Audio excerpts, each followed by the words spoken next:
You're welcome back. You're still watching TVC Breakfast. Now, the federal government has reiterated that President Bola Ahmed Tinubu's administration is committed to equitable distribution of projects, appointments and opportunities across Nigeria's 6 geopolitical zones. Now, the Minister of Information and National Orientation, Mohammed Idris, dismissed allegations of sectional bias as unfounded, stressing that verified data shows no region is being marginalized. He highlighted President Tinubu's commitment to balanced development, citing major infrastructure projects such as Lagos-Calabar Coastal Highway in the south and Sokoto-Badagry Superhighway in the north as examples of the government's inclusive approach. Now, he further revealed that the Northwest has received the highest value of federal project approvals at 597 trillion, amounting to over 40% of interventions. Joining us in the studio for this conversation is public affairs analyst. He's always here. We love everything he has to say on the show, Ewenla Mustapha. Thank you for having me. Good morning. Thank you for joining us once again. It's always a pleasure to have you on the show. Now, we've been having these discussions, and we see that they're criticizing the government that, projects are going to just one side, the Northwest. And sometimes we say that a lot of things are happening in different places. Is it that we do not just highlight those places? And we're hearing the minister come out to say that, no, it's not just in this place. The president is committed to making sure that it goes all around because at the end of the day, it's one Nigeria. But what do you make of this? All right, thank you very much. Thank you for having me. Thank you for bringing this very topical conversation to the front of our discussion. Yes, I must say that some Nigerians feel, some regions in the quarter feel sidelined. But I think that that's not always true all the time. We've seen that since this year, this administration started office in the last 2 years, we've seen multiple projects across the country. The largest infrastructural project going on right now in Africa is this 700-kilometer Lagos-Calabar Coastal Road.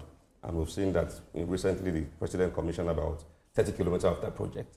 So again, if you go to different sectors or different other regions, you go to the south-south, you go to the southeast, you see other road construction projects going on.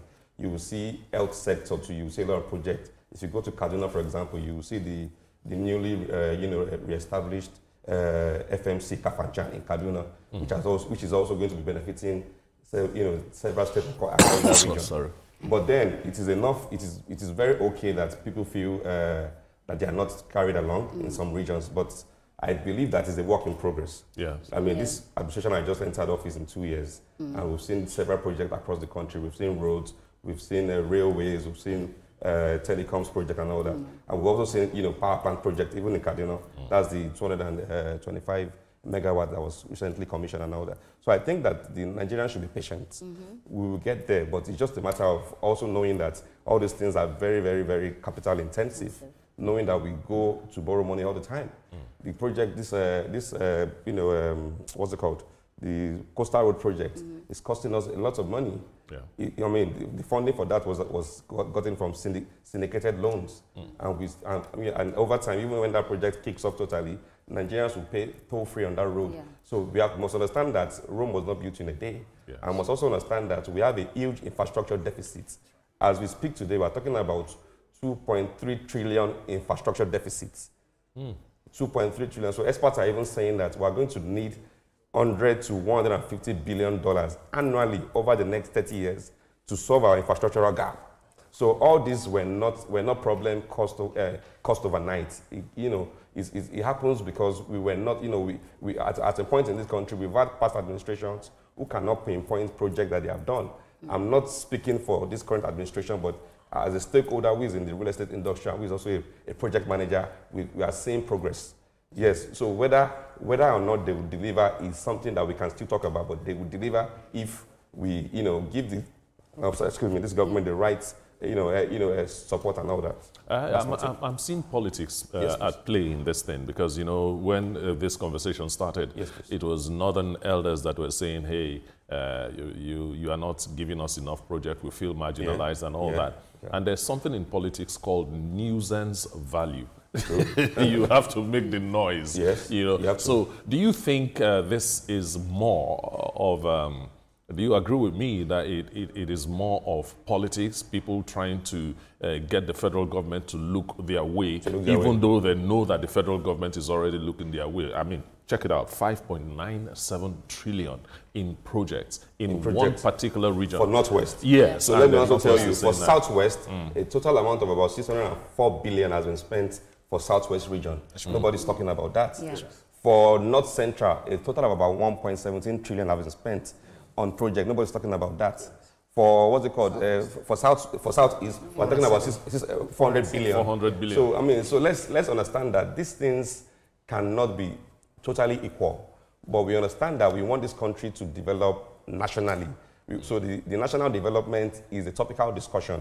We don't want sections of this country to develop. We want this country as a whole to develop. And we must also understand that development is a gradual process. Yes, again, we've had several projects, you know, look at what the past president of Olusegun Obasanjo did during his regime. We are still benefiting from the implementation of GSM till today, 24 years after. So those are development in our telecom sector that has, you know, changed the financial status of this country around. Business and everything. We're talking about our GDP. I mean, in a few years ago, Nigeria was a country with the highest GDP. But now Nigeria is struggling with countries like South Africa. South Africa has a GDP of about $450 billion US. Nigeria is about $243 billion US. Egypt, a country of about 170 million people, is having a GDP of about $460 billion US. So we need to get this country to a stage where we will take back that glorious position where Nigeria is truly the giant of Africa, where we are not just giants by words, but with infrastructures and also in terms of our economy. Beautiful submissions you've made, and especially, you know, reeling out numbers, you know, coming from different regions of this country. If you look at the Northwest, which is now benefiting largely from the projects done by this administration, and then the Southwest, you mentioned the figure. Lagos alone is also getting 1.2 trillion, and that's due to the Lagos-Calabar, you know, coastal highway and all of that. But if you look at it, the Northerners are making noise, especially the Arewa Consultative Forum, the leaders among them. They're saying that it is skewed in favor of the South, which obviously, with the figures you've read out and the response by the federal government, is not the same. But is this now not a counterbalance, or now belying the fact that there is an apparent imbalance which potentially violates Section 14 of Section 3 of the 1999 Constitution that speaks to the federal character, so much so that a region is not seen as benefiting more than the other one? Do you not see these as, you know, the northern leaders now shooting themselves in the foot? You know, because with these figures, it shows that they are even benefiting more. So should we now take it even to other states? So that's exactly my point. So I think that it is enough. I mean, enough of the politics. We cannot continue to politicize the issue of our national development in this country. The country is developing. We are seeing projects. A lot of times, people don't fact check these things. They just go by what they hear on the news. The country is developing. Projects are springing up here and there. The Calabar Coastal Highway cuts across 9 states. 9 states, from Lagos to Ogun to inward, you know, Abia and all that. Inward, Calabar, and Cross River and Akwa Ibom. So it's not just about one region benefiting totally. It's about understanding that these projects cannot be done at the same time. It requires huge funding, and you must understand that it is also very important that we execute one project and deliver properly before we start to do others. Because we've seen times when governments, you know, run project concurrently, and everything now becomes abandoned eventually because it's difficult to monitor everything at the same time. So let's finish one, let's start one and finish one before we can start thinking about other regions. So I've talked about, you know, the amount of money spent on other regions, the Southwest, the South, the North Central, and all that. So these are projects, a lot of projects ongoing in different parts of the country. We're talking about, even this administration is talking about the Renewed Hope Cities Estate project. That's a project that will create about 500,000 jobs across the country. Across the country, the government is talking about building almost 100,000 housing units across the country to solve the housing deficits. So those are projects that would translate to national prosperity for all of us. Those are projects that would attract investors. At one point in this country, anywhere you go, you see expatriates. You know, churning out projects and all that. But now you can see that it's kind of deserted. So let's understand that it's a progress, it's a process, and it will get there. We'll get there. But when we talk about all these projects, Nigerians, before when we were doing the newspaper, we had a conversation that Nigerians, they do not understand when you say project. As long as they don't have money in their pockets, they are not thinking that, they do not think that the economy is growing. They will tell you well, that. That's the translation for a layman. Let me tell you, for a layman, somebody will tell you, I want chop road. Those are the things they say. You know, they do not understand that in a long run, this, like you said, you know, you have to be patient. But I want to speak on solutions. You know, what can be done for them to feel included? You know, the regions that feel that they are not included, what can be done? Is it that we need to publicize a lot more about them? Because you said in the beginning that a lot of them are also getting allocations, but we don't get to hear about it. We only get to hear about some, which should not be. And we know that our president is someone that likes to include a lot of regions together. So what is the solution for them not to feel excluded? So I think the way forward is for the government to understand that this project should cut across. For it to make meaning to a layman on the street, it shouldn't just be road. It shouldn't just be overhead bridges. The average man what he understands is he wants to have food on his table. Exactly. So and the way that will happen is for, like I said, these projects are creating jobs. But let's those who are really unemployed get these jobs. If this renewed hope housing and the city's estate kicks off, it's going to be giving an average artisan 5,000 naira per day. In a month, that's about 150,000 naira, which is even way more than our minimum wage. So, and it's going to create about almost 500,000 jobs for people. So when a layman can be gainfully employed and he can go back home, you know, with something on his hand to give to his family, that's when these things will make real meaning to the layman. But to many of us who are experts in the field, we see a lot of significant progress in terms of project, and we see the potential investment is going to bring into this country. Our GDP needs to change. We need to move up from the figure we have now to what we used to be in 4 years, 5 years ago. Okay, I just want to say something quickly. Did you say 500 or 5,000 naira? 5,000 naira per day for an artisan. Okay. Per day. For an artisan. Now, that connotes that the person has a skill. A skill, yes. But a lot of our young men do not have skills. Yes. You know, so maybe this will be a very good opportunity to tell them, go learn something. Yes, go have handwork. And for those Nigerians that are saying, projects we go chop, look, these projects are the ones that create the jobs and make the money go round.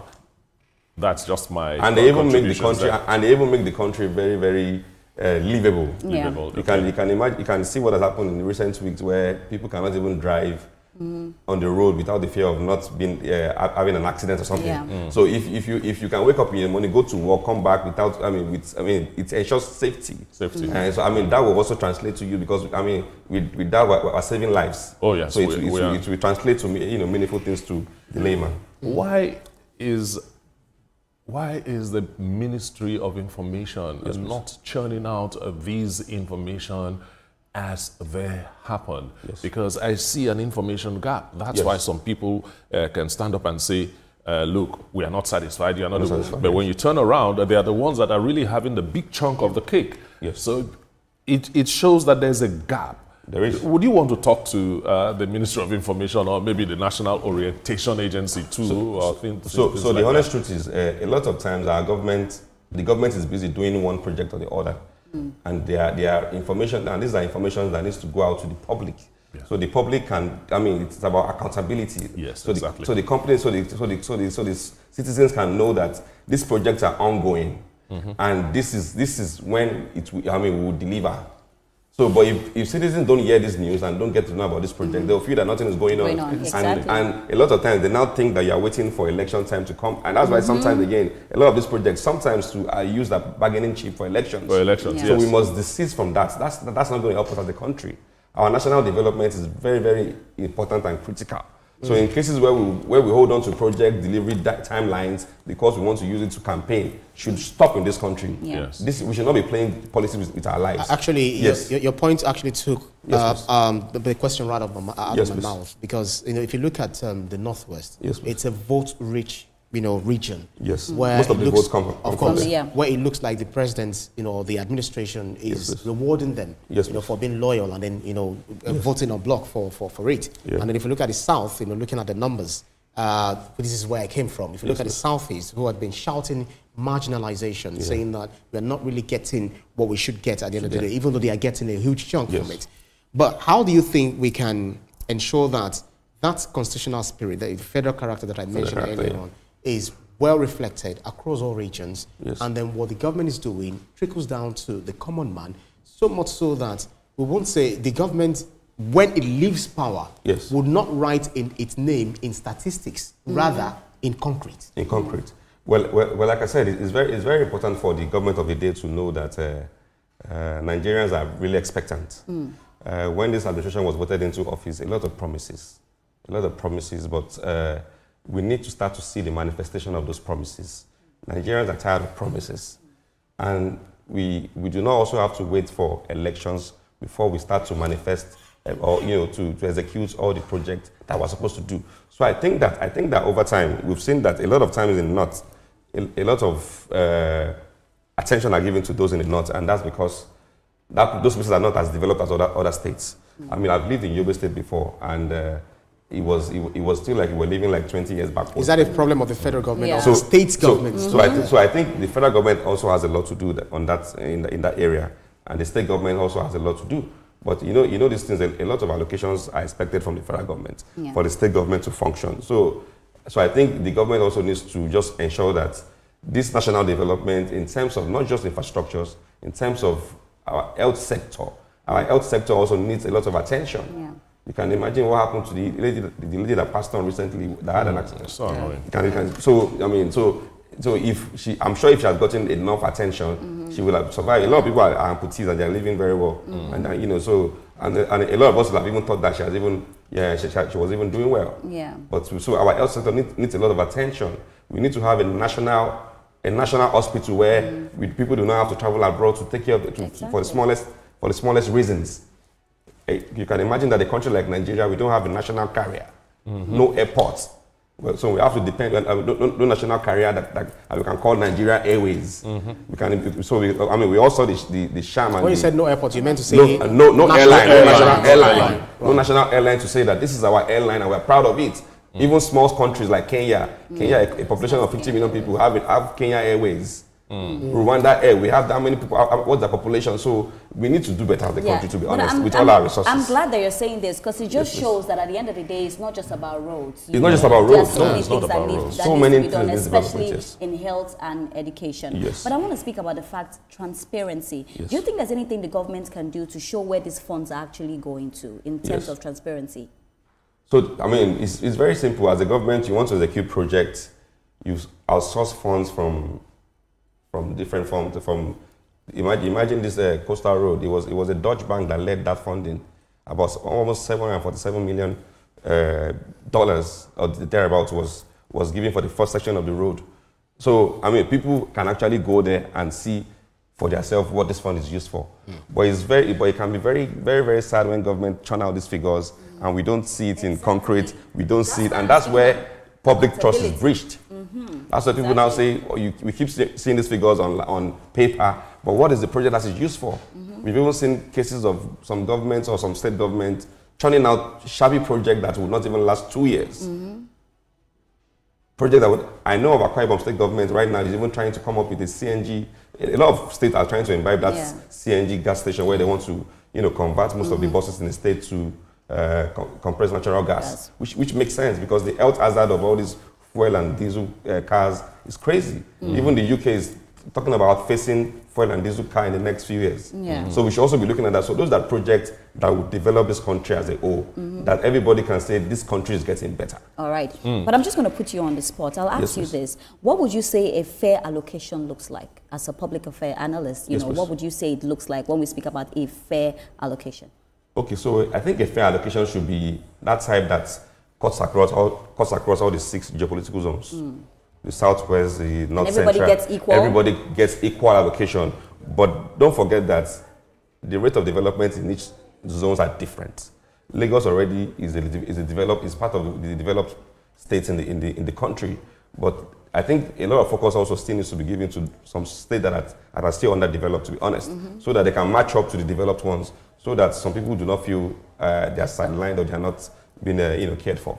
All right. The Freedom of Information Bill is when it was signed.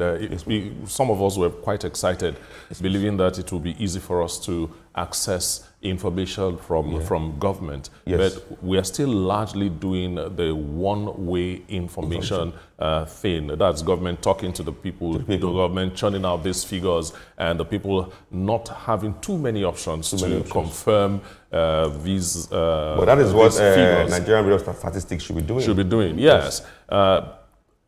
I'm looking at a situation where, don't you think something like what Fashola did when he was governor, a town hall meeting, coming up with an idea that will allow the ordinary citizen to be able to engage the federal government, if that is done by the Federal Ministry of Information, don't you think it will make things easier for people to know exactly what's going on in their region? But, well, quite frankly, I think the relationship between the government and the people is like a long distance. It can be a long distance relationship. Which should not be. There should be regular town hall meetings where an average Nigerian can express themselves, come to express themselves, and express what they are going through. But we've seen that a lot of times, a lot of Nigerians depend on the information they get on the news, on social media, which shouldn't be. If you go to other countries, you see what their leaders do. They organize town hall meetings. They come to, you know, they are very accessible. But I just hope that the government of today can understand that the government is about the people. If the people that voted you into the office are not happy, if people that voted you into the office cannot even access you to express themselves, then something is wrong, and that narrative needs to change. All right, now talking about everything that the government is doing at the top level, trickling down to the masses, we have the subnationals, who are the governors that see themselves as the emperors. And we have the local government. Yeah, we have the local government, which they are not even allowing to thrive. So now they are getting double, if not more than double, the allocation that they used to get in from the federal government. And we see that some projects are not being done. Even some projects are even white elephant projects by these state governors. That's so much so that even the citizens of those states do not know the kind of budgets that are being allocated to different projects, but they know that of the federal government offhand. How do you think the federal government can collaborate with states and local governments to be very efficient? We know that they brought in tractors, they have not been distributed. Insecurity is still there. Food security is still a problem.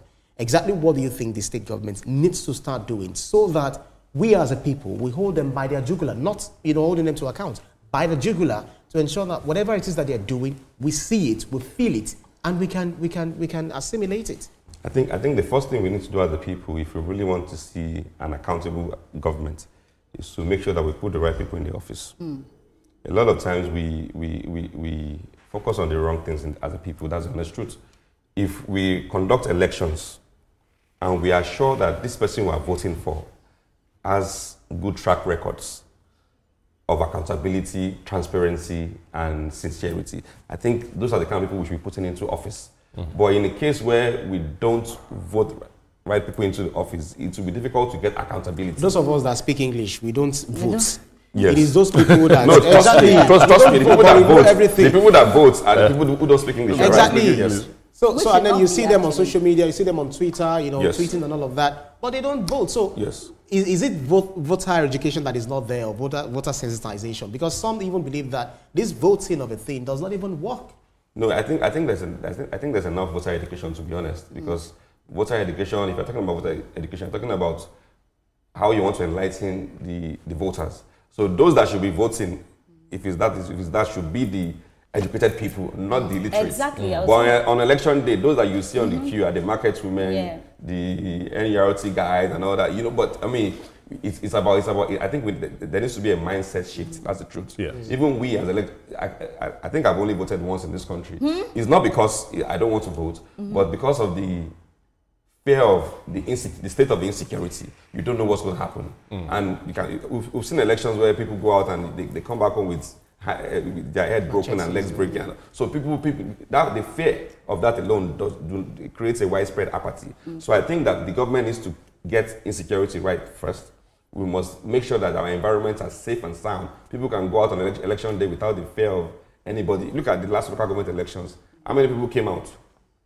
It was not as popular. It was not as popular. So people were. And it's supposed to be the most popular. popular. It was so deserted. People were not. I could not even while I was even going through the TV. Wow. There was not so much. So there's definitely a lot to talk about on this particular topic. I wish we had a lot of time. But thank you so much, Mustapha Ewenla. It's always a pleasure to have you on the show. Thank you so much. But after the break, we will focus on ASU's renewed warning of a possible strike, the underlying issues fueling their demands, and what steps can be taken to prevent another disruption in the academic calendar. Don't go anywhere, stay with us.